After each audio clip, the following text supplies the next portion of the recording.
Kisruh Partai Golkar menuju arah baru seiring digelarnya Rapat Pimpinan Nasional atau Rapimnas Golkar versi Munas Bali. Rapimnas mengeluarkan beberapa keputusan, di antaranya dukungan pada pemerintah dan rencana menggelar musyawarah nasional luar biasa.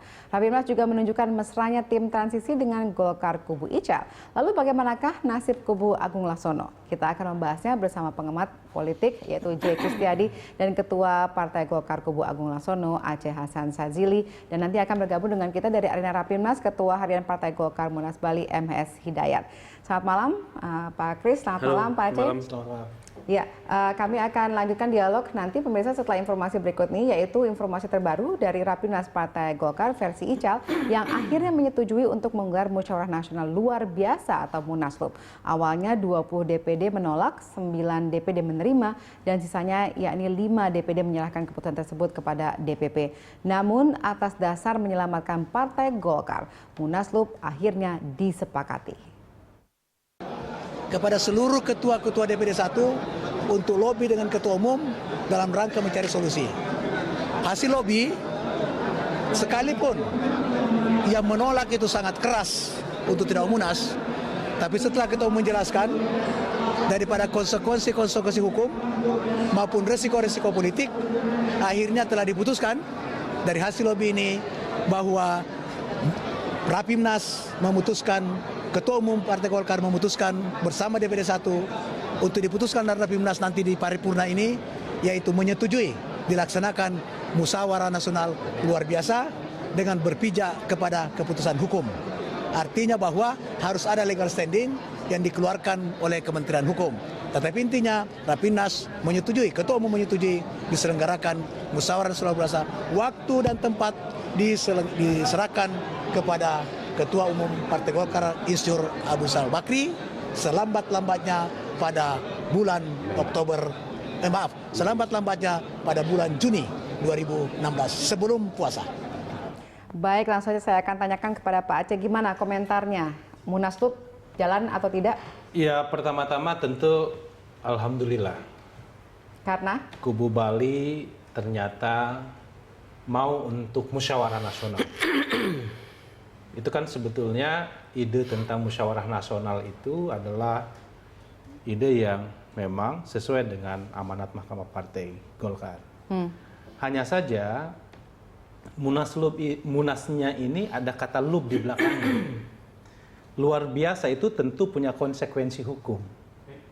Konsekuensi hukumnya adalah legal standing dari Munaslup ini adalah kubu Bali.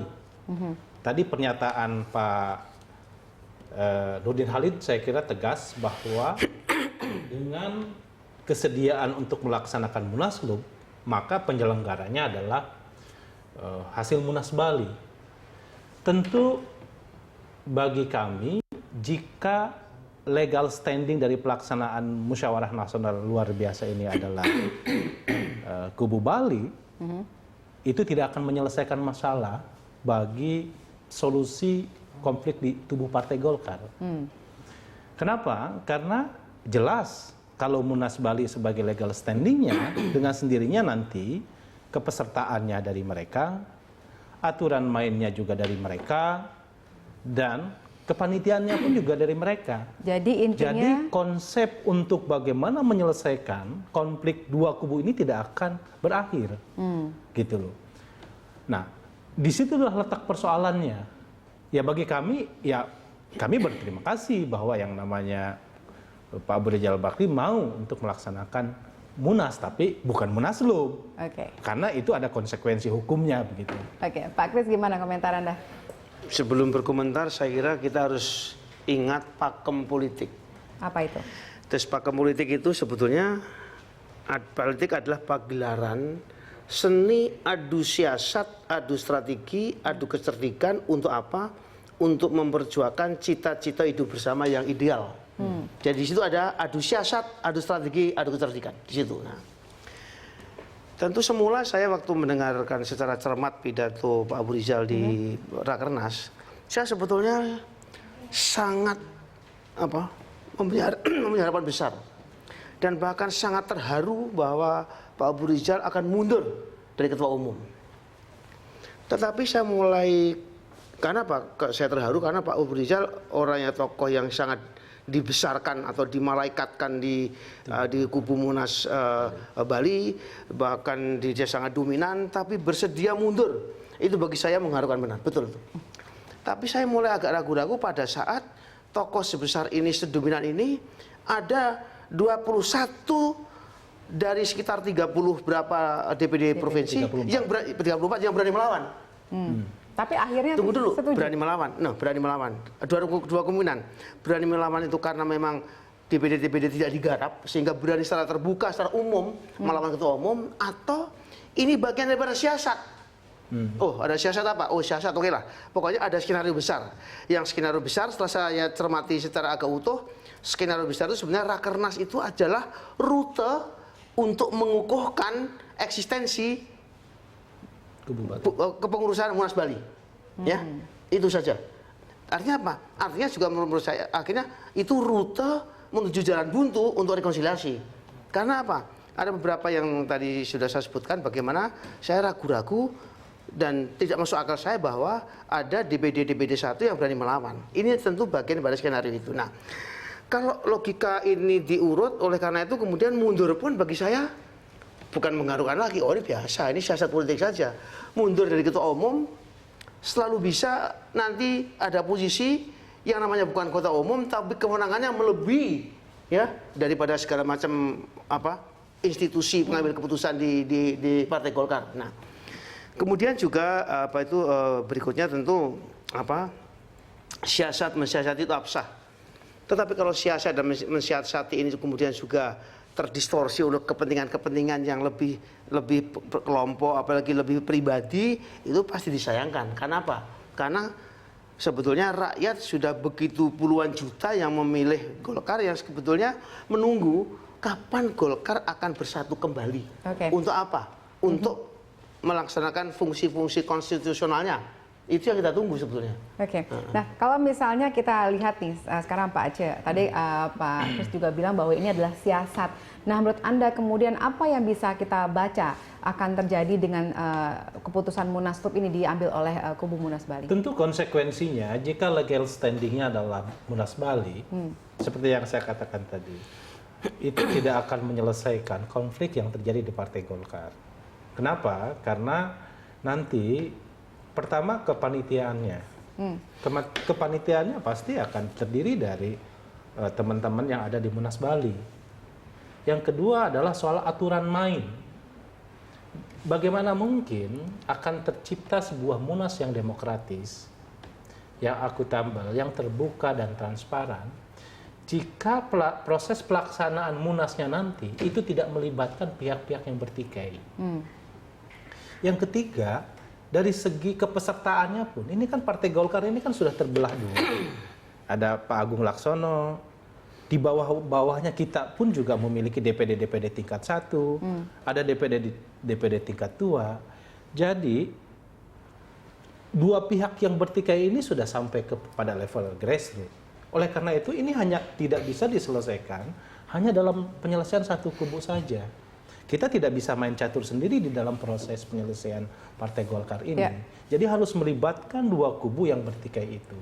Nah, oleh karena itu maka keinginan dari kami tentu kalau kita berangkat dari penyelesaian yang ideal menurut kami adalah bagaimana proses Munas ini berdasarkan pada keputusan Mahkamah Partai menyatakan bahwa ini diserahkan kepada tim transisi. Tapi tampaknya tim transisi dalam hal ini misalnya pada saat pembukaan sudah ada salah satu tokoh yang juga menjadi acuan dari tim transisi yaitu B.J. Habibie dan kemudian dipandang sebagai langkah suportif kepada pelaksanaan Rapimnas. Anda setuju dengan itu? Pak Habibie kehadiran di situ sebagai seorang tokoh yang netral saya kira wajar ya beliau hadir di situ. Dan kita harus hormati pilihan Pak Habibie untuk hadir di situ. Tapi kan Pak Habibie tidak tahu bahwa hasil dari Rapimnas mereka ini adalah Munaslup. Gitu loh. Pak Habibie tidak pernah menduga bahwa hasil dari Munaslup dari Rapimnas ini adalah hasilnya Munaslup. Yang diinginkan oleh Pak Habibie adalah bahwa proses regenerasi dan itu harus dicamkan. harus dicamkan di dalam pidatonya Pak Habibie adalah harus ada proses regenerasi di tubuh Partai Golkar. Nah, kalau proses regenerasi sebagai goal dari penyelesaian konflik Partai Golkar ini dengan cara akal-akalan, saya kira tidak akan bisa tercapai. Dan seharusnya itu yang menjadi semangat dari penyelesaian Partai Golkar ini begitu. Oke, Pak Kris, jadi kalau kita lihat tadi pesan regenerasi yang diutamakan oleh P. Habibie dan pidatonya itu ternyata dengan hasil munaslup, apakah berarti siasat dari tim transisi untuk bisa merangkul kedua kubu tidak berhasil? Enggak, bukan tim transisi tidak berhasil. Apa kemudian kita begini, bisa lihat? jadi Pak Habibie membawa pesan moral yang sangat baik sekali. Artinya apa? Ada banyak generasi muda di depan saya ini, ya kan? Kamu kan kasarnya kan, kamu kan sudah uzur nih, hampir 70 tahun.